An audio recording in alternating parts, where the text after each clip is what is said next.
નમસ્તે, કેમ છો તમે બધા? મારા દેવર અને તેમની પત્નીનું એક રોડ અકસ્માતમાં અવસાન થયું. તેઓ એક નાની દીકરી પાછળ છોડી ગયા. મેં તેને ફક્ત એટલા માટે દત્તક લીધી જેથી બધી મિલકત મારા નામે થઈ શકે. કાગળ કામ પૂર્ણ થાય ત્યાં સુધી મેં તેને મારા પોતાના બાળકોની જેમ ઉછેરી, પરંતુ બધું મારા નામે થતાની સાથે જ મારો અસલી ચહેરો તેની સામે દેખાવા લાગ્યો. હવે તે મારા માટે ફક્ત એક બોજ હતી, એક બોજ જે હું જેટલું વહેલું દૂર કરીશ તેટલું સારું.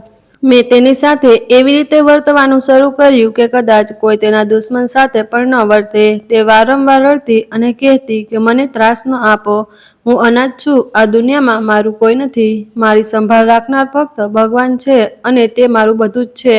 પણ મને ક્યારેય તેના પર દયા ન આવી. તેની માસૂમ આંખોથી મારું હૃદય પીગળ્યું નહીં કે તેના દુઃખથી મને કોઈ ફરક પડ્યો નહીં.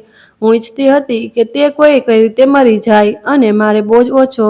મેં તેને ઘણીવાર રસ્તા પરથી દૂર કરવાનો પ્રયાસ કર્યો, પરંતુ દર વખતે એવું લાગતું હતું કે કોઈ અજાણી શક્તિએ તેને બચાવી લીધી હોય.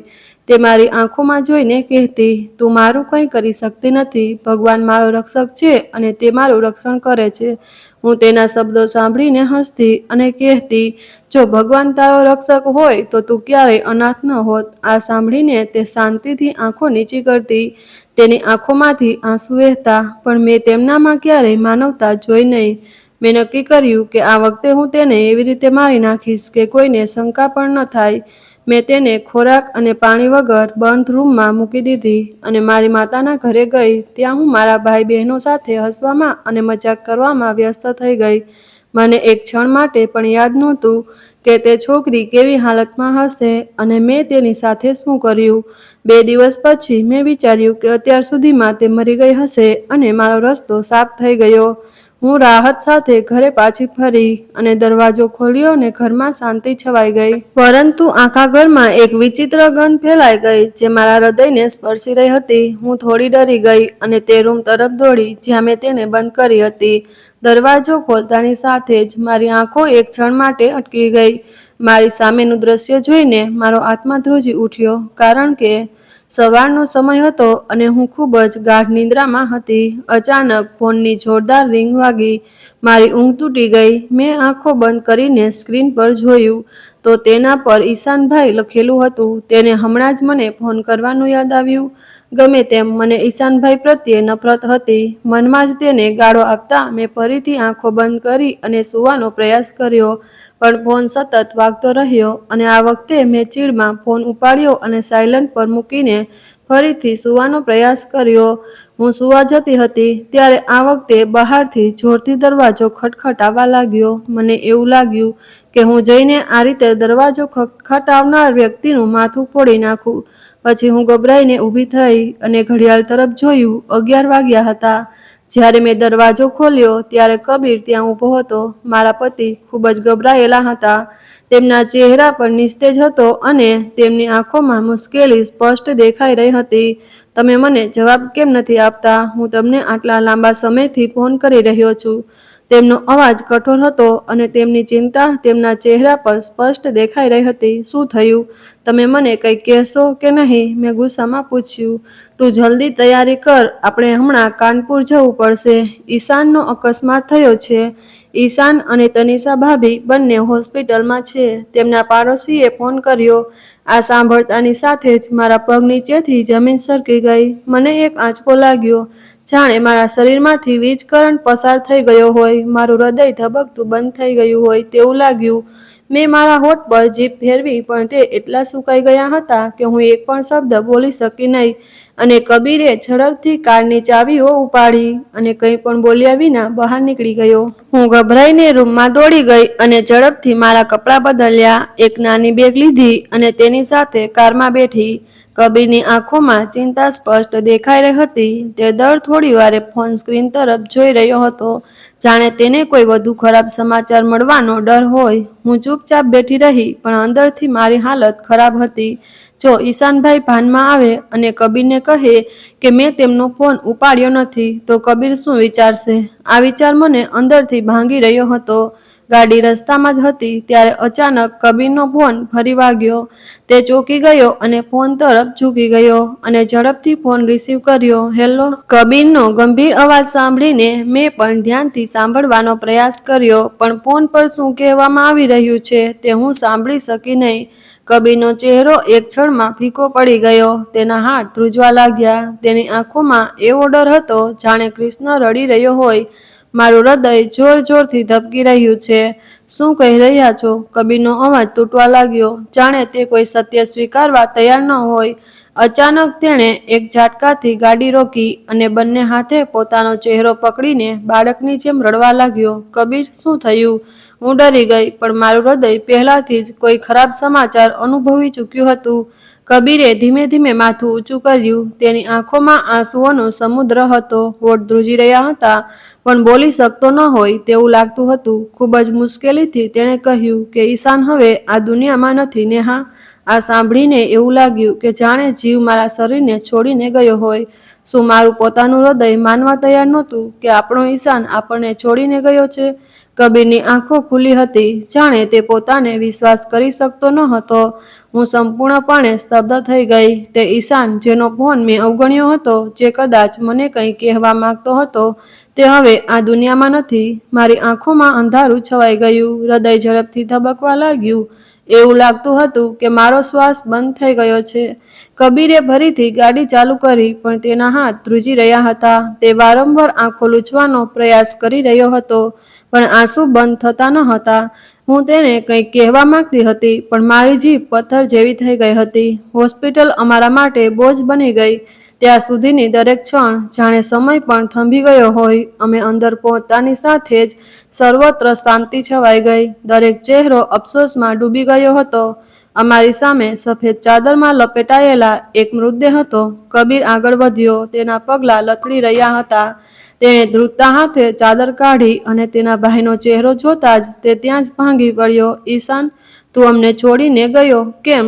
તે ત્યાં જ પડી ગયો અને તેને ભાઈને ગળે લગાવીને બાળકની જેમ રડવા લાગ્યો. હું આંખો બંધ કરીને ઊભી રહી. મારા હૃદયમાં ફક્ત એક જ વાત ચાલી રહી હતી કે કાશ મેં તેના ફોન ઉપાડ્યો હોત. આ અકસ્માતે મારા પતિને અંદરથી તોડી નાખ્યો હતો અને અમારા માથા પર પણ એક મોટી જવાબદારી મૂકી દીધી હતી. ઈશાનભાઈની મીઠી માસૂમ પુત્રી ત્રિષા, તે છોકરી જે ખૂબ નાની હતી, હવે અનાથ થઈ ગઈ હતી. તે દિવસે જ્યારે તેમના અંતિમ સંસ્કાર કરવામાં આવ્યા ત્યારે કબીરે તેમને ગળે લગાવ્યો અને ખૂબ રડવા લાગ્યો. મને આશ્ચર્ય થયું, કારણ કે મારા પતિ ક્યારેય આટલા ભાવુક નહોતા. તે હંમેશા એક સંયમિત માણસ હતા, જે કઠિન નિર્ણયો લેતા હતા અને ભાવનાઓ પ્રમાણે નહીં પણ કામની જરૂરિયાત મુજબ વિચારતા હતા. પણ તે દિવસે તે ભાંગી પડ્યા. આ ભાઈનું છેલ્લું સંભાળણું છે. હું તેને મારાથી દૂર રાખી શકતો નથી. જ્યારે કબીરે આ કહ્યું ત્યારે મને મારા કાન પર વિશ્વાસ નહોતો આવતો. અકસ્માતના સમાચાર સાંભળતા જ ત્રિષાના નાના નાની ત્યાં પહોંચી ગયા. તેઓએ હાથ જોડીને કબીરને વિનંતી કરી કે ત્રિષા તેમને આપી દે. તેમની આંખોમાં ફક્ત તેમની પુત્રીનો પડછાયો હતો. તેઓ વારંવાર કહી રહ્યા હતા કે અમે હવે વૃદ્ધ થયા નથી. અમે ત્રિષાને અમારી પુત્રીના પ્રતીક તરીકે ઉછેરીશું. અમે તેને ક્યારેય તેની માતાની ગેરહાજરીનો અહેસાસ નહીં થવા દઈએ. ત્રિષાના નાનાની આંખોમાં આંસુ વહી રહ્યા હતા, પણ કબીરે ખૂબ જ કડકાઈથી ના પાડી. ના, આ મારી ફરજ છે. આ મારો અધિકાર છે. હું મારા ભાઈના છેલ્લા સ્મૃતિ ચિહ્ને ક્યાંય જવા નહીં દઉં. તે અમારી સાથે જ રહેશે. આ સાંભળતાની સાથે જ મારામાં ગુસ્સો દોડી ગયો. મેં ઊંડો શ્વાસ લીધો અને કબીર તરફ જોયું, પણ તે મારી નજર ટાળી રહ્યો હતો. હું સમજી શકી નહીં કે આ કયું નવું નાટક છે. કબીરને હંમેશા પોતાની સ્વતંત્રતા ખૂબ ગમતી હતી. તે એક સ્વાર્થી માણસ હતો, જે ક્યારેય કોઈ મુશ્કેલીમાં પડતો ન હતો, ખાસ કરીને બાળકો સાથે વ્યવહાર કરવા જેવા જવાબદાર કાર્યોમાં. તો પછી અચાનક આ જવાબદારીની લાગણી ક્યાંથી આવી? હું બહારથી શાંત હતી, પણ અંદરથી તૂટી રહી હતી. થોડા દિવસો પછી અમે કાનપુરથી અલીગઢ પાછા ફર્યા. પણ આ પાછા ફરવું પહેલા જેવું બિલકુલ નહોતું. હવે અમારી સાથે એક નાની છોકરી ત્રિષા હતી, જે શાંત આંખોથી બધું જોઈ રહી હતી. તેના ચહેરા પર એવી ઉદાસી હતી જે કોઈ મોટા દુઃખની અસર હોય તેવું લાગતું હતું. ઘણીવાર મને લાગ્યું કે તે દરવાજા તરફ એવી રીતે જોતી રહેતી હતી કે જાણે તેને લાગતું હોય કે તેના માતા પિતા થોડા સમય પછી પાછા આવશે. કબીરે તેના માટે એક અલગ રૂમ તૈયાર કરાવ્યો જે મારા માટે આશ્ચર્યજનક હતું. તેણે પોતે જઈને રૂમ ખોલ્યો. મેં તેના કપડાં, રમકડાં અને બીજી જરૂરી વસ્તુઓ ખરીદી. આ બધું જોઈને મને આશ્ચર્ય થયું કારણ કે હું મારા પતિને જાણતી હતી. તે ક્યારેય આ બધી મુશ્કેલીઓમાં પડ્યો નહીં. એક રાત્રે જ્યારે હું મારા રૂમમાં શાંતિથી બેઠી વિચારી રહી હતી ત્યારે કબીર આવીને મારી બાજુમાં બેઠો. તેણે કહ્યું, જુઓ નેહા, હું જાણું છું કે તું આ બધાથી ખુશ નથી, પણ આ મારી ફરજ છે. ઈશાન હંમેશા મારા પર વિશ્વાસ કરતો હતો. તેને ખબર હતી કે હું તેને ક્યારેય દગો નહીં આપું. હવે જ્યારે તે આ દુનિયામાં નથી તો શું મારે તેની દીકરીનો ત્યાગ કરવો જોઈએ? કબીરના અવાજમાં એક ભંગાણ હતું. મેં તેની આંખોમાં જોયું અને ધીમેથી કહ્યું, પણ કબીર, તમે ક્યારેય આમાં માનતા નહોતા. મેં તેના વિશે બિલકુલ વિચાર્યું ન હતું. અમે અમારા જીવન આરામથી જીવતા હતા. તમે સારી રીતે જાણો છો કે મને આ બધું ગમતું હતું. કબીરે મારી સામે જોયું પણ કાંઈ કહ્યું નહીં. તેનું મૌન મને વધુ ગુસ્સે કરી રહ્યું હતું. હું સમજી શકતી ન હતી કે કબીર, જેને હું આટલા વર્ષોથી જાણતી હતી, તે ખરેખર બદલાઈ ગયો છે કે નહીં. પછીના થોડા અઠવાડિયા મારા માટે કોઈ મોટી સમસ્યાથી ઓછા ન હતા. દરેક દિવસ મારી સ્વતંત્રતા પર એક નવો બોજ જેવો હતો. ત્રિષા માટે નવા વાતાવરણમાં એડજસ્ટ થવું મુશ્કેલ હતું. તે મોટા ભાગે ચૂપ રહેતી.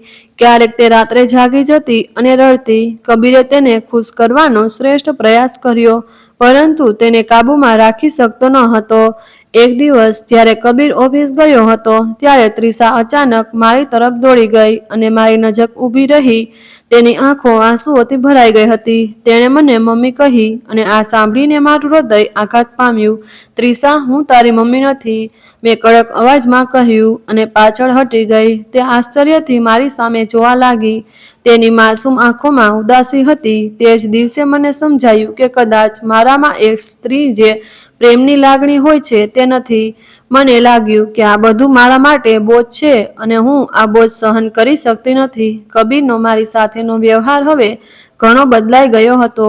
તે મારી સાથે ઓછી વાત કરતો અને ત્રિષા સાથે વધુ સમય વિતાવતો. ઘણીવાર તેને જોતી વખતે મને વિચાર આવતો કે તેનામાં આટલો બદલાવ કેવી રીતે આવ્યો. શું તે ખરેખર તેના ભાઈના પ્રેમમાં આટલો બદલાઈ ગયો છે કે પછી આ પાછળ કોઈ બીજું કારણ છે? મને કદાચ તેના વર્તન સામે વાંધો હતો, પણ મેં તે વાત મારી પાસે જ રાખી. એક રાત્રે જ્યારે મેં કબીરના ફોનમાં એક મેસેજ જોયો ત્યારે મારું હૃદય ધબકતું બંધ થઈ ગયું. કબીરભાઈ, મને ખબર છે કે તમે ત્રિષા માટે આ બધું કરી રહ્યા છો, પણ શું તમને યાદ છે કે ઈશાનભાઈએ તમને શું કહ્યું હતું?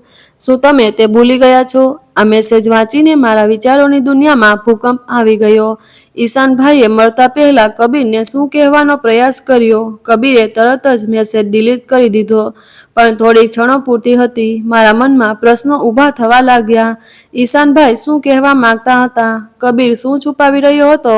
આ વિચારો મારા હૃદયમાં વધવા લાગ્યા અને મને લાગ્યું કે ત્રિષાની વાર્તા પાછળ કોઈ બીજું રહસ્ય છુપાયેલું છે. ઈશાનભાઈના મૃત્યુને થોડા દિવસો થયા હતા અને અમે અલીગઢ પાછા ફર્યા. ત્રિષા હવે અમારી સાથે હતી, પણ મારા હૃદયમાં તેના માટે ન તો પ્રેમ હતો કે ન તો કોઈ લાગણી. ત્રિષા સાથે મારું વર્તન હંમેશા ખરાબ હતું અને કબીર પણ આ અનુભવતો હતો. એક રાત્રે જ્યારે ત્રિષા તેના રૂમમાં હતી ત્યારે કબીરે મારો હાથ પકડીને મને પ્રેમથી પોતાની નજીક લાવી અને કહ્યું, નેહા, હું તને કંઈક કહેવા માંગુ છું. મેં તેની તરફ હવા ચડાવીને જોયું. શું છે? કબીરે એક ક્ષણ માટે શ્વાસ લીધો. પછી તેણે કહ્યું, આ છોકરી આપણા ભાગ્યની ચાવી છે. આ શબ્દ સાંભળતા જ મારી આંખો ખુલી ગઈ. હું આશ્ચર્ય અને ખુશીની મિશ્ર લાગણી સાથે કબીર તરફ જોવા લાગી. તમારો મતલબ શું છે? મેં અધીરાઈથી પૂછ્યું. કબીરે મારી સામે ગંભીરતાથી જોયું અને કહ્યું, ઈશાને તેના જીવનમાં ઘણી બધી સંપત્તિ એકઠી કરી છે અને તે બધી સીધી ત્રિષાના નામે જ છે. જો આપણે તેને આપણી પાસે રાખીએ તો આ સંપત્તિ પણ આપણા કબજામાં રહેશે. જો આપણે ઈચ્છીએ તો આપણે તેનો ઉપયોગ આપણી ઈચ્છા મુજબ કરી શકીએ છીએ, પરંતુ તેના માટે જરૂરી છે કે ત્રિષા આપણા પર સંપૂર્ણ વિશ્વાસ કરે અને હંમેશા આપણી સાથે રહે. આ સાંભળતા જ મારા હૃદયમાં ખુશીની લહેર દોડી ગઈ. જે છોકરી હંમેશા મને બોજ લાગતી હતી તે હવે આપણા માટે ખુશીનો દરવાજો ખોલવા જઈ રહી હતી. તો તમે શું વિચાર્યું? મેં કબીરને પૂછ્યું. મેં નક્કી કર્યું કે જે ત્રિષા અહીં જ રહેશે, પણ આપણે તેને કેટલી કિંમતી છે તેની વાસ્તવિકતાથી દૂર રાખીશું. કબીરે હસતા હસતા કહ્યું અને મને એક વિચિત્ર સંતોષ ભરાઈ ગયો. હવે હું ત્રિષાને એકદમ અલગ દ્રષ્ટિકોણથી જોઈ રહી હતી. ત્રિષા ખૂબ જ સુંદર છોકરી હતી. તેની મોટી આંખો, દૂધિયા સફેદ રંગ અને નાજુક હાથ સાથે તે ખૂબ જ માસૂમ હતી. જ્યારે મારી પોતાની પુત્રી માયા દેખાવમાં ત્રિષા કરતી ઘણી ઓછી હતી.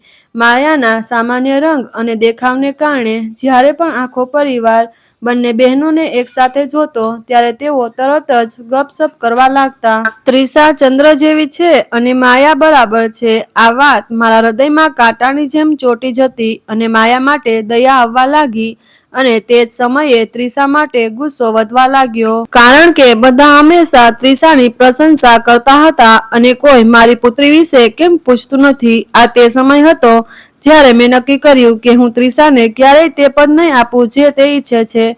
હવે મારા સ્વભાવને કારણે તે છોકરી સાથે ખરાબ વર્તન કરીને મારા હૃદયને શાંત કરવાનો મોકો મળ્યો.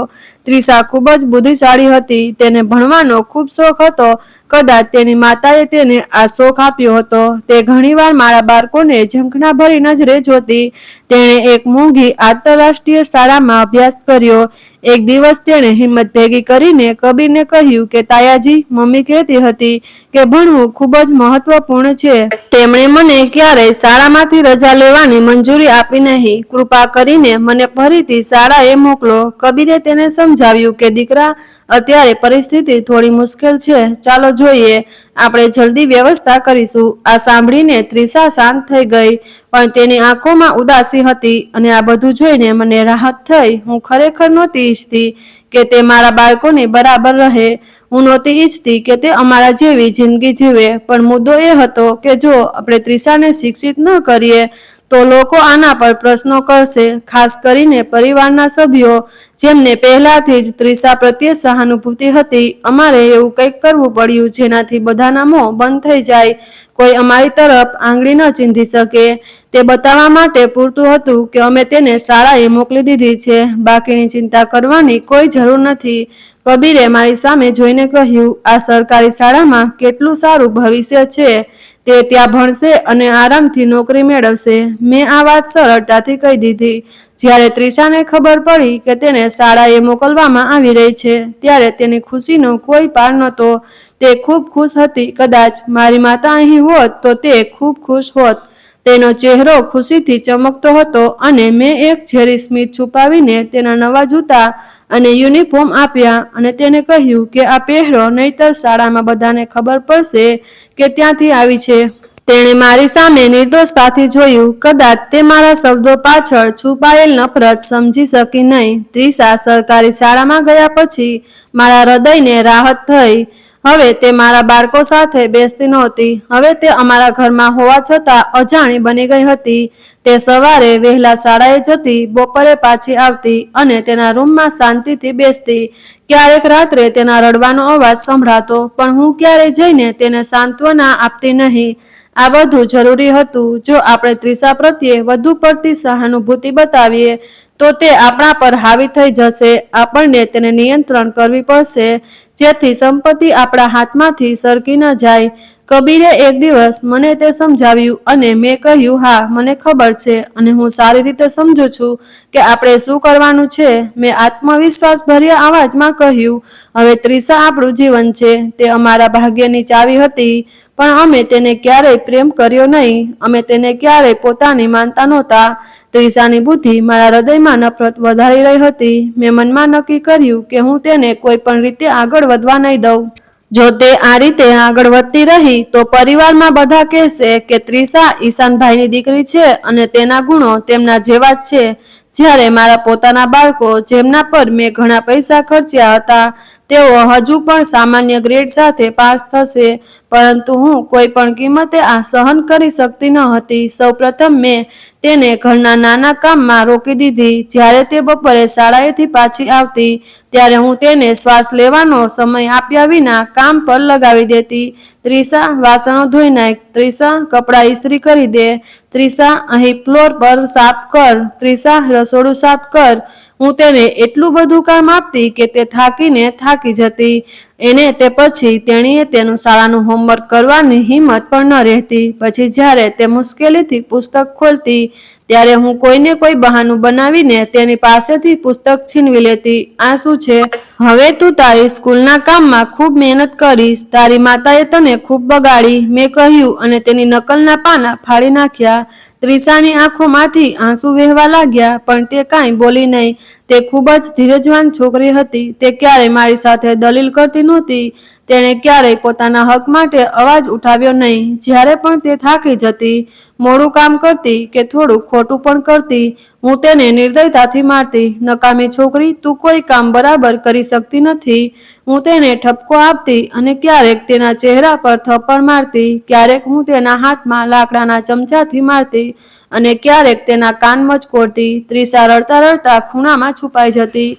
ક્યારેક તે કબીરની પાછળ છુપાઈ જવાનો પ્રયાસ કરતી, પણ તે હંમેશા મારી તરફ જોવાનું ટાળતો. કબીર મારું વર્તન ઘણીવાર જોતો, પણ તે મને કંઈ કહેવાની હિંમત કરતો નહીં. કદાચ તેને ખબર હતી કે જો તે ત્રિષાને ટેકો આપશે તો હું ઘરમાં વધુ હોબાળો મચાવીશ. એક દિવસ જ્યારે ત્રિષાએ આકસ્મિક રીતે કાચ તોડી નાખ્યો ત્યારે મને ગુસ્સો આવ્યો અને મેં તેને એટલો જોરથી ધક્કો માર્યો કે તે દિવાલ સાથે અથડાઈ. તેના કપાળમાંથી લોહી વહેવા લાગ્યું, પણ તે ચૂપચાપ ઊભી રહી. મેં ગુસ્સામાં કહ્યું, આ બધી તારી ભૂલ છે. મને ખબર નથી કે તું આખો દિવસ કયા સપનાઓમાં ખોવાઈ ગઈ હતી. જા, મોઢું ધોઈ લે અને પછી કામે લાગી જા. રાત્રે મેં તેને તેના ઘા પર હાથ રાખીને શાંતિથી સૂતી જોઈ. ત્રિષાની બીમારી અને મારી ઉદાસીનતા એકસાથે વધી રહી હતી. મેં તેને ખાવા પીવા પર પણ પ્રતિબંધ મૂકવાનું શરૂ કર્યું. જો કબીર ક્યારેય કોઈ મોંઘી હોટેલમાંથી ખોરાક લાવે તો હું તેને સ્પષ્ટ કહેતી કે આ બધું ફક્ત મારા બાળકો માટે જ છે. તો ત્રિષા, તે સૂકી રોટલી અને ચા તમારા માટે પૂરતી છે. તે શાંતિથી તેની થાળી ખસેડતી અને જે મળે તે ખાઈ લે. ટૂંક સમયમાં મારી શક્તિ તેની મર્યાદા તોડવા લાગી. જો તે બીમાર હોય તો હું તેને ડોક્ટર પાસે પણ ન લઈ જતી. એકવાર તેને ખૂબ તાવ આવ્યો હતો અને તે હજુ પણ ઘર કામ કરતી હતી. મેં તેને પલંગ પર સૂવા ન દીધી અને તેને આખું રસોડું સાફ કરવાનું કહ્યું. રાત્રે જ્યારે હું મારા પલંગ પર આરામ કરી રહી હતી ત્યારે મને રૂમની બહારથી હળવો રડવાનો અવાજ સંભળાયો. મેં ચીડમાં દરવાજો ખોલ્યો અને પૂછ્યું કે હવે શું વાંધો છે? ત્રિષા ખૂણામાં ઉદાસ હતી. તેનું શરીર ધ્રુજતું હતું. તે હાથમાં માથું રાખીને બેઠી હતી. તેણે મને કહ્યું કે તાઈ, મારું માથું ખૂબ દુખે છે. મેં કહ્યું કે વધારે નાટક ન કર, શાંતિથી સૂઈ જા. તારે સવારે સ્કૂલે જવું પડશે. પછી મેં ગુસ્સામાં દરવાજો બંધ કરી દીધો. કબીર નજીકમાં જ સૂતો હતો. તેણે મારી સામે જોયું પણ કાંઈ કહ્યું નહીં. બીજા દિવસે સવારે ત્રિષાની હાલત વધુ ખરાબ થઈ ગઈ, પણ મેં તેને બળજબરીથી સ્કૂલે મોકલી દીધી. કબીર પણ બધું જોઈ રહ્યો હતો, પણ તે ચૂપ હતો. કદાચ તેને ખબર હતી કે જો તે મને કંઈ કહેશે તો હું ઘરમાં તોફાન મચાવીશ. નેહા, કદાચ તું ત્રિષા સાથે ખૂબ વર્તન કરી રહી છે. એક દિવસ તેણે ધીમે અવાજે કહ્યું, તો હવે તને આ વાત સમજાઈ રહી છે? જાણે તે આપણા બાળકો કરતાં વધુ બુદ્ધિશાળી બની રહી હતી. ત્યારે તને કંઈ લાગ્યું નહીં? મેં મોં ફેરવીને કહ્યું. કબીર ચૂપ રહ્યો. તે મારા સ્વભાવને ખૂબ સારી રીતે જાણતો હતો અને મારી સાથે બિનજરૂરી દલીલ કરવા માંગતો ન હતો. તેથી તે ફરીથી શાંત થઈ ગયો. આટલા જુલમ છતાંય ત્રિષાની આશા હજુ પણ જીવંત હતી. એક દિવસ સાંજે કબીર ઘરે આવ્યો ત્યારે ત્રિષા દોડતી તેની પાસે આવી અને કહ્યું, કાકા, શું હું પણ મારા વર્ગની બીજી છોકરીઓની જેમ નવા કપડાં લઈ શકું? મારો યુનિફોર્મ ખૂબ જૂનો થઈ ગયો છે. કબીર કંઈક કહેવા જતો હતો ત્યારે મેં તરત જ તેમને અટકાવ્યા. નવા કપડાંની કાંઈ જરૂર નથી. જૂના કપડાં પૂરતા છે અને વધારે પ્યાર બતાવવા નહીં. સમજાયું? ત્રિષાની આંખો ઝાંખી પડી ગઈ અને પહેલીવાર મેં તેના ચહેરા પર હારનો ભાવ જોયો. જાણે તે સમજી ગઈ હોય કે તે ક્યારેય આપણા હૃદયમાં સ્થાન બનાવી શકશે નહીં. મેં મનમાં વિચાર્યું કે હું આ જ ઈચ્છતી હતી. તેણી સમજે કે તે આપણી સાથે રહી શકશે નહીં, પણ તે ક્યારેય આપણા જેવી નહીં બની શકે. પણ ત્રિશાની લાચારી લાંબો સમય ટકી રહેવાની નહોતી. ભાગ્યના ખેલ વિચિત્ર હોય છે અને કદાચ ભગવાને મારા માટે પણ આવું જ કંઈક વિચાર્યું હશે. મેં ક્યારેય એવું વિચાર્યું પણ નહોતું. જ્યારથી ત્રિશા અમારા ઘરે આવી છે ત્યારથી એવું લાગતું હતું કે નસીબ અમારા પર મહેરબાન થયું છે. મેં ક્યારેય વિચાર્યું ન હતું કે આ છોકરીના કારણે અમે આટલો મોટો ફાયદો થશે. ઈશાનભાઈનો પ્રોપર્ટીનો ધંધો હવે ખૂબ જ મજબૂત થઈ ગયો હતો અને તેમના એક નજીકના મિત્ર દર મહિને અમને સારી રકમ મોકલતા હતા. તે પૈસા ત્રિશાની જરૂરિયાતો અને ભવિષ્ય માટે હતા. પરંતુ કબીર અને મેં તેનો ઉપયોગ અમારા પોતાના ફાયદા માટે કરવાનું શરૂ કર્યું. કબીરે તે પૈસા તેના ધંધામાં રોકાણ કરવાનું શરૂ કર્યું. જ્યારે મેં મારા બાળકોના વ્યભિચારમાં કોઈ કમી રહેવા દીધી ન હતી. ત્રિશાની જરૂરિયાતો પૂરી કરવાના બહાને અમે અમારા વૈભવી ખર્ચમાં વધારો કરતા અને તે ગરીબ છોકરી આ વાસ્તવિકતાથી સંપૂર્ણપણે અજાણ રહેતી. ત્રિશા દિવસ રાત ઘરના કામમાં વ્યસ્ત રહેતી. સારા કપડાં નહીં, શાંતિ નહીં, કોઈની સાથે વાત કરવાની પરવાનગી નહીં. પણ તે છોકરીમાં એક વિચિત્ર શક્તિ હતી. તે દરેક જુલમનો સામનો કર્યા પછી પણ ટકી રહેતી. એક દિવસ હું કોઈ મહત્વપૂર્ણ કામ માટે ઘરની બહાર ગઈ હતી. કબીર પણ ત્યારે ઓફિસમાં હતો અને ત્રિશા રાબેતા મુજબ ઘરના કામમાં વ્યસ્ત હતી. આ દરમિયાન દરવાજો ખટખટાવ્યો અને અમારા પાડોશી ઘરે આવ્યા. કોણ છે? દરવાજો ખોલતી વખતે ત્રિશાએ પૂછ્યું. અરે બેટા, હું તારી પાડોશી છું અને તારી કાકી ઘરે નથી? પાડોશીએ હસતા હસતા કહ્યું. ત્રિશાએ માથું નમાવીને જવાબ આપ્યો, હા, તે ઘરે નથી. તેણે આશ્ચર્યથી ત્રિશા તરફ જોયું. તે પરસેવાથી ભીંજાઈ ગઈ હતી. તે જૂના કપડાં પહેરીને અને હાથ પર સાબુના ફીણથી ઊભી હતી. બેટા, તું આ કેવી હાલત કરી છે? તેણે કહ્યું. હું ફક્ત કપડાં ધોતી હતી. કામ કરવું જોઈએ. ભગવાનને કામ કરતા બાળકો ગમે છે. ત્રિશાએ નિર્દોષતાથી જવાબ આપ્યો. આ સાંભળીને તેને ભવા ચડાવી દીધા. બેટા, તારી કાકી અને કાકા ખૂબ ખુશ લોકો છે. તારે આરામ કરવો જોઈએ. તારે ભણતર પર વધુ ધ્યાન આપવું જોઈએ. તારી માતા તને પરીની જેમ રાખતી હતી, પણ અહીં તું આ હાલતમાં છે. આ સાંભળીને ત્રિશાએ એક ક્ષણ માટે માથું નમાવ્યું. પછી તેણે ધીમેથી કહ્યું, મારી કાકી કહે છે કે અનાથ બાળકોએ કામ કરવું જોઈએ કારણ કે બીજું કોઈ તેમના માટે કામ કરતું નથી. આ સાંભળીને તે ચોંકી ગઈ. જાણે કોઈ વાત તેના હૃદયમાં ઘૂસી ગઈ હોય તેવું લાગતું હતું. બેટા, તું ઠીક છે ને? કોઈ તને કંઈ કહે છે? તેણે મને ધીમેથી પૂછ્યું. ત્રિશાએ માથું નમાવ્યું અને કહ્યું કે તે તેના મિત્રને કહેશે કે તે મને ન્યાય અપાવશે. આ સાંભળીને તે આશ્ચર્યચકિત થઈ ગઈ. મિત્ર? કોણ છે? તેણે કહ્યું કે મારો એક મિત્ર છે. તે કહે છે કે અનાથ બાળકો સાથે સારો વ્યવહાર કરવો જોઈએ. તેઓ ખૂબ સારા છે. તે મને મદદ કરશે. ત્રિશાના અવાજમાં આશાનું કિરણ હતું. પાડોશીએ તેના હૃદયમાં નક્કી કર્યું કે તે આ બાબતે આ રીતે નહીં છોડે. જ્યારે હું સાંજે ઘરે પાછી ફરી ત્યારે તે મને મળવા આવી. તેના ચહેરા પર કોમળતા હતી પણ તેની આંખોમાં કડક હતી. ને હા બેટા, હું તમારી સાથે કંઈક વાત કરવા માંગુ છું. હા કાકી, બધું બરાબર છે? મેં હસતા હસતા પૂછ્યું. પણ મારા હૃદયમાં એક અજાણી બેચેની હતી. બેટા, હું આજે તમારા ઘરે આવી હતી. હું ત્રિશાને મળી. તે ગરીબ છોકરીની હાલત કેવી હતી? શું તેને અહીં આટલી મહેનત કરવી પડે છે? તને ખબર છે કે અનાથ બાળકોના કેટલા અધિકારો છે? અનાથ બાળકો સાથે દયા અને પ્રેમથી વર્તવું જોઈએ. આ સાંભળીને મારા શરીરમાં આગ લાગી ગઈ. જો આ સમાચાર ત્રિશાના નાના નાની સુધી પહોંચે તો તે અમારા માટે મોટી સમસ્યા બની શકે છે. કાકી, તમને ખોટું સમજી રહ્યા છો. અમે ત્રિશાનું ખૂબ ધ્યાન રાખીએ છીએ. તમે જાણો છો કે તે એક તોફાની છોકરી છે અને બાળકો આવા જ હોય છે. અમે તેને કોઈ કામ કરાવતા નથી. તે પોતે આગ્રહ રાખે છે. મેં પરિસ્થિતિ સંભાળવાનો પ્રયાસ કર્યો. તેઓએ તેની તરફ શંકાથી જોયું પણ કાંઈ બોલ્યા વિના ત્યાંથી ચાલ્યા ગયા. મેં ગુસ્સાથી ત્રિશાને રૂમમાં બોલાવી. મેં દરવાજો બંધ કર્યો. પછી તેને કહ્યું, તમે તેમને શું કહ્યું? તમે ફક્ત એક મિત્ર વિશે વાત કરી રહ્યા હતા. મેં ગુસ્સાથી કહ્યું. ત્રિશા ત્યાં ડરીને ઊભી રહી છતાં તેણે કાંઈ કહ્યું નહીં. મને કહો. મેં તેનો હાથ પકડ્યો અને જોરથી હલાવ્યો. પછી તેણે કહ્યું, મારે એક મિત્ર છે. મેં તેને બધું કહ્યું. તે કહે છે કે ભગવાન અનાથ બાળકોની વાત સાંભળે છે. મેં મારી પણ સંભાળ રાખશે. ત્રિશાનો અવાજ નરમ હતો, પણ તેની આંખોમાં એક અલગ જ ચમક હતી. મને વધુ ગુસ્સો આવ્યો. મને આશા છે કે આ છોકરી સ્કૂલમાં કોઈની સાથે વાત કરવા લાગી હશે. તે કોઈને અમારા વર્તન વિશે કહી રહી નથી. આ બધું ભૂલી જા. મેં તેના ચહેરા પર જોરથી થપ્પડ મારી અને તે રડતી જમીન પર બેસી ગઈ. પછી તેણે કંઈ કહ્યું નહીં. મારા હૃદયમાં હજુ પણ સંતુષ્ટિ નહોતી. મેં તેને થોડીવાર માટે માર માર્યો. પછી હું ગુસ્સે થઈ ગઈ અને તેને રૂમમાં મોકલી દીધી.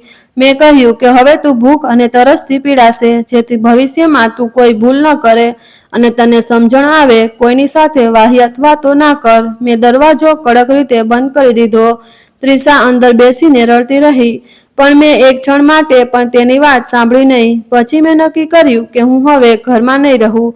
હું મારી માતાના ઘરે ગઈ, જેથી ત્રિશાને તેની ભૂલનો અહેસાસ થાય અને તે ફરીથી કોઈને ફરિયાદ કરવાની હિંમત ન કરે. પણ મને ખબર નહોતી કે કુદરતે ત્રિશા માટે કંઈક બીજું જ વિચારી રાખ્યું છે. તે દિવસે ખૂબ જ ભારે વરસાદ પડી રહ્યો હતો, જાણે કે ફક્ત પાણી જ નહીં, પણ આકાશમાંથી વિનાશ વરસી રહ્યો હોય. હું ખૂબ જ મુશ્કેલીથી મમ્મીના ઘરે પહોંચી અને ત્યાં હું મારા ભાઈ બહેનોમાં વ્યસ્ત થઈ ગઈ.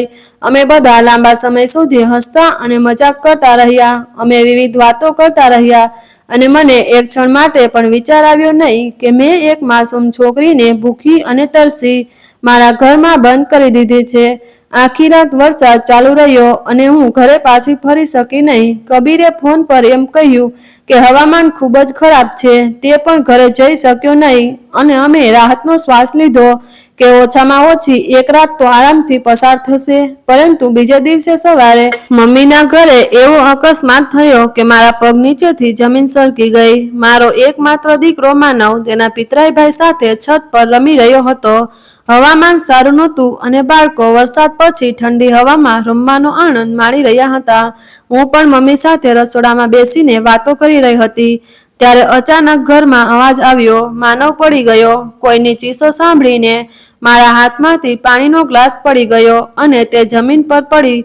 હું બહાર દોડી ગયો અને જોયું તો માનવ જમીન પર નિર્જીવ પડેલો હતો. બધા તેની આસપાસ ભેગા થયા હતા. કેટલાક તેને ઉપાડવાનો પ્રયાસ કરી રહ્યા હતા, કેટલાક તેને પર પાણી છાંટી રહ્યા હતા, પણ તે બેભાન જ રહ્યો. માનવ, મારા દીકરા, આંખો ખોલ. મેં તેનો ચહેરો મારા હાથમાં પકડ્યો, પણ તે બિલકુલ મૌન હતો. તેને ઝડપથી હોસ્પિટલ લઈ જવામાં આવ્યો. કબીર પણ ત્યાં પહોંચ્યો અને અમે બધા તરત જ તેને ગાડીમાં બેસાડીને હોસ્પિટલ પહોંચ્યા. રસ્તામાં મારા આંસુ અટકતા નહોતા. હું વારંવાર ભગવાનને પ્રાર્થના કરી રહી હતી કે મારો દીકરો સ્વસ્થ થઈ જાય, મારા બાળકને બચાવી લેવામાં આવે. હું તમને વિનંતી કરી રહી છું. હું વારંવાર પ્રાર્થના કરી રહી હતી, પણ મારા હૃદયમાં એક વિચિત્ર ડર હતો. ત્યાં પહોંચતા જ ડોક્ટરે માનવને ઇમરજન્સી વોર્ડમાં દાખલ કર્યો અને અમે બધા બહાર ઊભા રહીને ઉત્સુકતાથી રાહ જોઈ રહ્યા હતા. મારું હૃદય ખૂબ જ ઝડપથી ધબકતું હતું.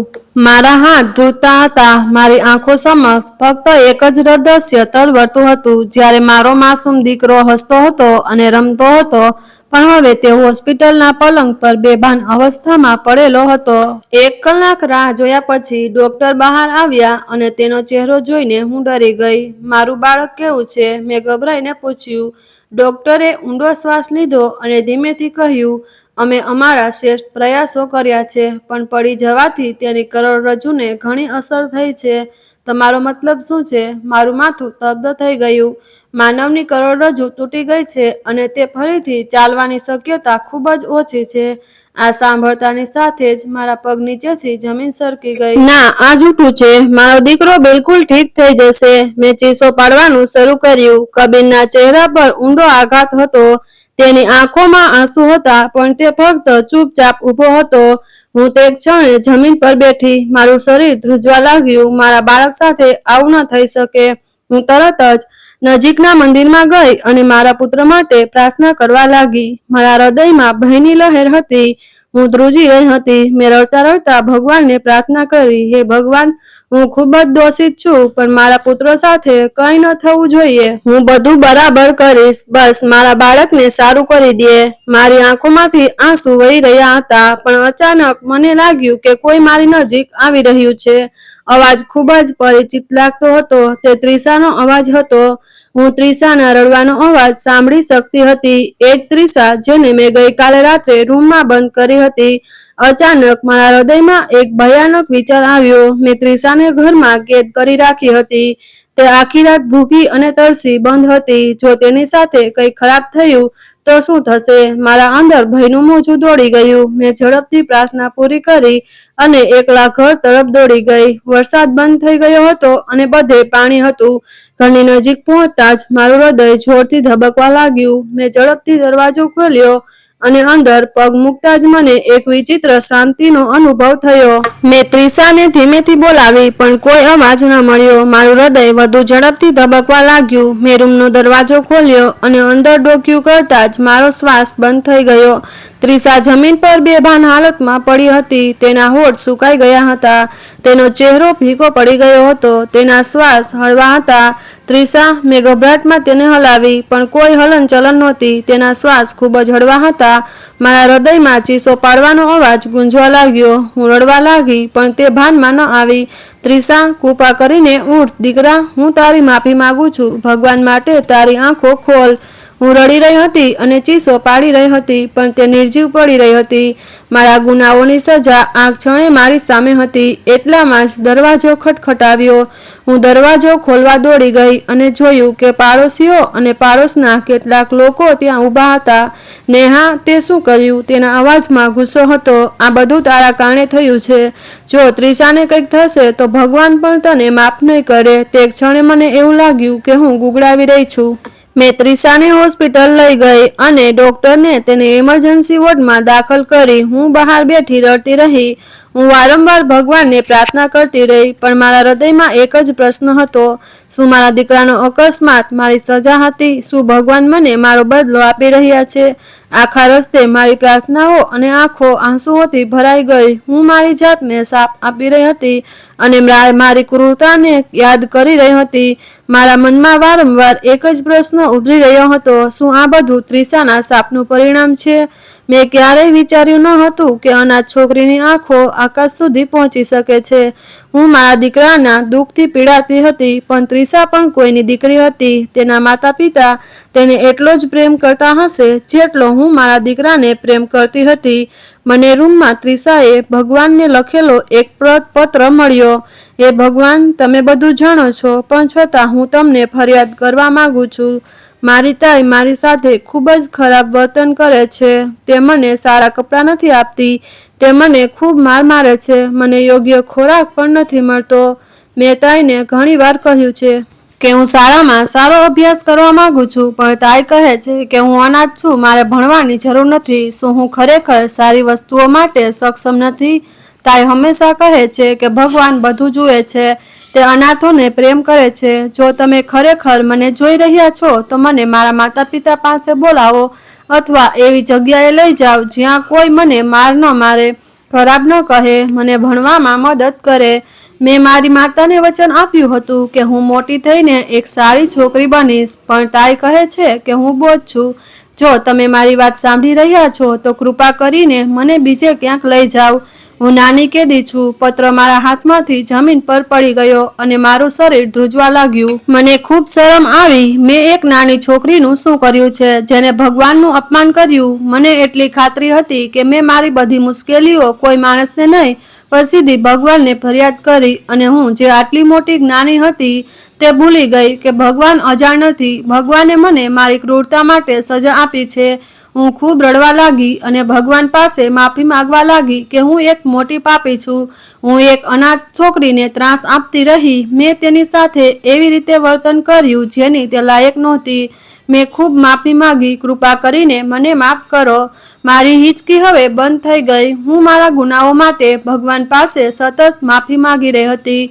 આ ત્રીજો દિવસ હતો જ્યારે હું ઘરે બેઠી હતી ત્યારે આ પત્ર વાંચી રહી હતી. પછી ત્રિશા પાછી આવી. અચાનક દરવાજામાંથી એક નરમ અવાજ આવ્યો.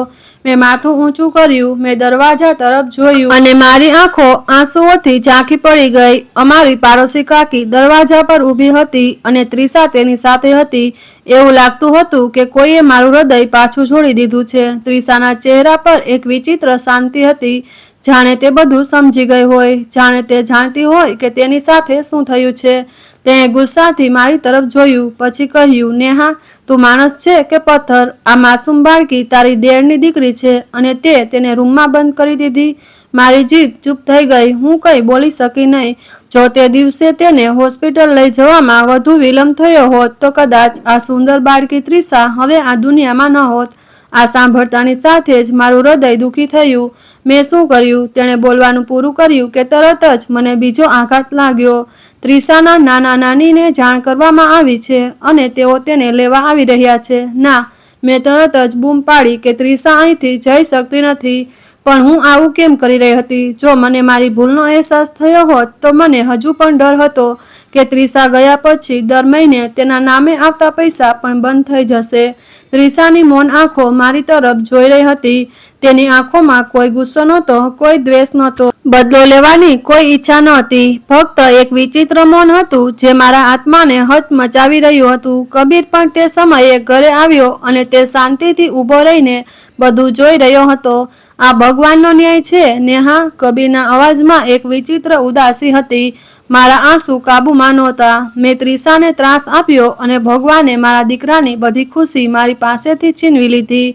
એક માસૂમ બાળકીને ત્રાસ આપ્યા પછી આજે હું પોતે ભગવાન પાસે દયાની ભીખ માગી રહી હતી. મારા હાથ ધ્રુજતા હતા. મને લાગતું હતું કે આ દુનિયા અને તેમાં રહેલી દરેક વસ્તુ મારા હાથમાંથી સરકી રહી છે અને ભગવાનનો નિર્ણય હંમેશા ન્યાય પર આધારિત છે. કબીરની આંખોમાં જોવા માંગતી હતી પણ હવે તેમાં કોઈ પ્રશ્ન નહોતો. જાણે તેને બધું ભગવાનના નિર્ણય પર છોડી દીધું હોય. હું દિવાલ સાથે ટેકવીને બેઠી હતી. મારી આંખો સુકાઈ ગઈ હતી પણ મારું હૃદય હજુ પણ ભીનું હતું. હું અંદરથી તૂટી ગઈ હતી અને આ ભંગાણ તે દિવસ કરતાં અલગ હતું જ્યારે મારી સાસુએ પહેલી વાર મને ટોણો માર્યો હતો. આ ભંગાણ એવું હતું કે કોઈએ મારા આત્માને જોરથી હલાવ્યો હોય અને કહ્યું હતું કે હવે તારા કાર્યનું પરિણામ જો. ત્રિષાના નાના નાની આવ્યા હતા. તેઓએ ત્રિષાને ગળે લગાવી અને તેની પીઠ પર હાથ મૂક્યો. ત્રિષા હજુ પણ ચૂપ હતી, જાણે તેની અંદરની બધી પીડા સમાપ્ત થઈ ગઈ હોય અથવા એટલી વધી ગઈ હોય કે હવે બહાર આવવા યોગ્ય ન રહે. મેં ત્રિષા પાસે જવા માટે એક પગલું ભણ્યું પણ પગ અટકી ગયા. ત્રિષાએ મારી તરફ જોયું. તે દેખાવ જેમાં ન તો નફરત હતી કે ન તો પ્રશ્ન. મારા હૃદયમાં ફક્ત એક શાંતિ છવાઈ ગઈ જે ગુંજતી હતી. તેની નાનીએ મને કહ્યું કે અમને કહેવામાં આવ્યું છે બાળકને પીડામાં રાખવામાં આવ્યું. અમે તેને અમારી સાથે લઈ જઈ રહ્યા છીએ. મેં માથું હલાવ્યું. હા કે ના નહીં, કારણ કે મારી પાસે કહેવા માટે કંઈ બચ્યું ન હતું. ત્રિષા તેની નાની બેગ લઈને બહાર ગઈ અને જતી વખતે એકવાર પાછી ફરી. તેની આંખો મારી આંખો સાથે મળી અને થોડી વાર માટે એવું લાગ્યું કે હું મારી સજા સાંભળી રહી છું. તે કંઈ બોલી નહીં અને બસ જતી રહી. એવું લાગ્યું કે મારી દુનિયા ખાલી થઈ ગઈ છે. તે રાત્રે હું સંપૂર્ણપણે એકલી હતી. ન તો કબીરે કંઈ કહ્યું કે ન તો કોઈ બીજું. એવું લાગ્યું કે ઘર પોતે જ શાંત થઈ ગયું છે. હું મારા રૂમમાં બેઠી હતી અને વારંવાર એ જ પત્ર વાંચી રહી હતી જે ત્રિષાએ ભગવાનને લખ્યો હતો. હું દરેક પંક્તિ સાથે તૂટી રહી હતી. આ એ જ છોકરી હતી જે ભગવાનને તેના માતા અને પિતા માટે વિનંતી કરી રહી હતી અને મેં તેને ખાવાનું પણ આપ્યું ન હતું. દિવસો આમ જ પસાર થવા લાગ્યા. ત્રિષા અમારા ઘરમાં નહોતી પણ તેની યાદો દરેક ખૂણામાં હાજર હતી. તેના નાના ચપ્પલ, તેની તૂટેલી પેન, તેના રમકડા, બધું જ મને પરેશાન કરતું હતું અને દરેક વસ્તુ હું ભગવાનની માફી માંગતી હતી. મેં તેના નાના નાનીના સરનામે શાંતિથી પૈસા મોકલવાનું શરૂ કર્યું. તે મહિને તેનું સ્કૂલ એડમિશન પણ થઈ ગયું. મેં તેને એડમિશન અપાવ્યું અને તેની બધી જરૂરિયાતો પૂરી કરવાનો પ્રયાસ કર્યો.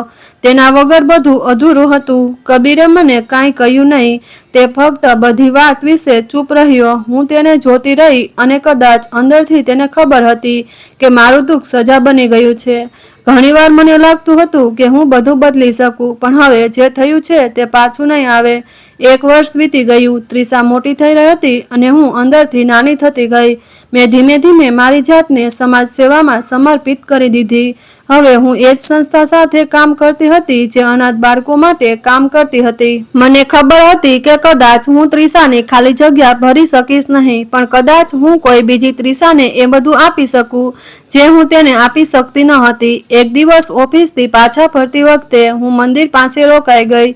જ્યાં દર વખતે હું તેના માટે પ્રાર્થના કરતી હતી.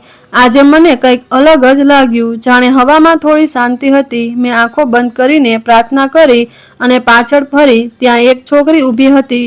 તે ઊંચી હતી. તેના ચહેરા પર હજુ પણ એ જ મૌન હતું, એ જ આંખો. એક સમયે મને કોઈ પ્રશ્ન પૂછ્યા વિના જતી રહી હતી. તે ત્રિષા હતી. હું તેની તરફ આગળ વધી, પણ પછી તે અટકી ગઈ. તે ધીમે ધીમે નજીક આવી અને કહ્યું, નમસ્તે તાઈ. મેં ધ્રુજતા હાથે તેનો હાથ પકડીને કહ્યું, એક જ વાત કહીશ, મને માફ કરજે ત્રિષા. તેણે માથું નમાવીને કહ્યું, મેં તમને માફ કરી દીધા છે, એટલે જ હું તને મળવા આવી છું. મારી આંખોમાંથી આંસુ વહેવા લાગ્યા. આ વખતે તે બોજના નહીં પણ રાહતના હતા, કારણ કે તે જાણતી હતી કે મેં ભૂલ કરી છે, પણ હું તેને પાછી નથી જોઈતી. હું ફક્ત તેને ખુશ રાખવા માંગતી હતી અને તેની શાંત આંખો મને કહી રહી હતી કે તે હવે ઠીક છે. સમય આમ જ પસાર થતો ગયો. ત્રિષાને ગયાને 3 વર્ષ થઈ ગયા હતા. તે હવે 16 વર્ષની હતી. અભ્યાસમાં ખૂબ જ હોશિયાર અને વર્તનમાં પણ એટલી જ શાંત અને સમજદાર. તેના નાના નાનીએ તેને ખૂબ પ્રેમ આપ્યો અને બાળપણમાં તેને જે ખામીઓનો સામનો કરવો પડ્યો હતો તેને પૂર્ણ કરવાનો પ્રયાસ કર્યો. પરંતુ ત્રિષાની આંખોમાં હજુ પણ બાળકની આંખોની જે શાંતિ હોવી જોઈએ તે નહોતી. તે નિર્દોષતા તેના સ્મિતમાં ક્યાંક ખોવાઈ ગઈ હતી, જેને મેં એક સમયે મારા પોતાના હાથે તોડી નાખી હતી. એક દિવસ શહેરમાં એક કાર્યક્રમનું આયોજન કરવામાં આવ્યું હતું, જ્યાં તે બાળકોનું સન્માન થવાનું હતું જેમણે સૌથી ખરાબ અને મુશ્કેલ પરિસ્થિતિઓમાં પણ પોતાને સાબિત કર્યા હતા. ત્રિષાને પણ આમંત્રણ આપવામાં આવ્યું હતું. તે સ્ટેજ પર ગઈ અને બધા સમક્ષ પોતાના વિચારો રજૂ કર્યા. તેની બોલવાની રીત એટલી પ્રામાણિક અને સરળ હતી કે દરેક વ્યક્તિ સાંભળીને ભાવુક થઈ ગયો. તેમણે પોતાના વ્યાખ્યાનમાં કોઈનું નામ લીધું નહીં, પણ તેમના શબ્દો સીધા મારા હૃદયમાં ગયા.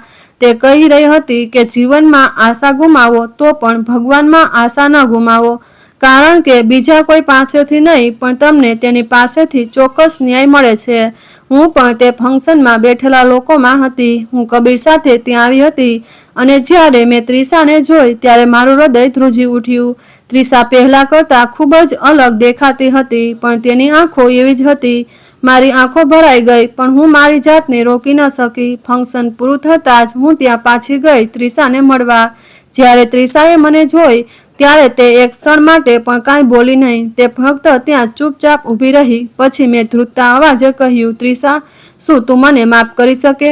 ત્રિષા થોડીવાર ચૂપ રહી અને ફક્ત એટલું જ કહ્યું કે મેં તને માફ કરી દીધી છે, કારણ કે ભગવાન પાસેથી શીખ્યા છીએ કે માફ કરવું એ પોતાને હળવું કરવા જેવું જ છે. પણ હવે હું પાછળ ફરીને જોતી નથી. હું આગળ વધવા માંગુ છું. અને બસ આટલું કહીને તે તેના નાના નાની તરફ ફરી, પણ હું ત્યાં જ ઊભી રહી. મારી આંખોમાંથી આંસુ વહેતા રહ્યા, પણ આજે તેમનામાં પસ્તાવાની સાથે શાંતિ પણ હતી. કદાચ આજ ભગવાનનો સાચો ન્યાય હતો. તેણે એક બાળકને તોડી નાખ્યું અને પછી તૂટેલા બાળકોને સૌથી મહાન બનાવ્યા. તેથી જ હું કહું છું કે ક્યારેય નિર્દોષ સાથે અન્યાય ન કરો, કારણ કે ભગવાન બધું જુએ છે. તમે દુનિયાની નજરથી છટકી શકો છો, પણ ભગવાનથી કંઈ છુપાયેલું રહેતું નથી. અને જ્યારે તે ન્યાય કરે છે ત્યારે તે એવી રીતે કરે છે કે માણસની આત્મા ધ્રુજે છે. અને આ વાર્તા એ પણ શીખવે છે કે ક્ષમા માંગવી એ નબળાઈ નથી, અને ક્ષમા કરવી એ પણ એક મોટી શક્તિ છે. ત્રિષાએ માફ કરીને પોતાને મુક્ત કરી અને મને સજા મળી. મેં મારા પોતાના અફસોસને કારણે તે કર્યું, અને સૌથી મહત્વની વાત એ છે કે બાળકોની પ્રાર્થનાઓ પણ તરત જ અનુભવાય છે, મને અને તેમના શાપ પણ. તેથી જો કોઈની જવાબદારી હોય તો તેને પૂર્ણ કરવી જોઈએ, નહીંતર ભગવાન ફક્ત ન્યાય જ કરે છે. નિર્દોષ હૃદયના નિશાસા ક્યારેય વ્યર્થ જતા નથી. ભગવાન ખૂબ જ ઊંડો ન્યાય કરે છે, ભલે તે મોડું થાય. જે લોકો બીજાના હકો હડપ કરે છે તેઓ ઘણીવાર સૌથી મહત્વપૂર્ણ વસ્તુ ગુમાવે છે, જેમ મારી સાથે થયું. પરંતુ દરરોજ હું અફસોસથી સળગતી રહું છું અને ઈચ્છું છું કે હું સમય જતાં પાછી જઈ શકું અને આ ભૂલ ભૂલી શકું. હું મારી મૂર્ખતા સુધારી શકું, પણ હવે એ સમય વીતી ગયો છે જેને પાછો લાવી શકાતો નથી. આવનારો સમય ફક્ત બદલી શકાય છે.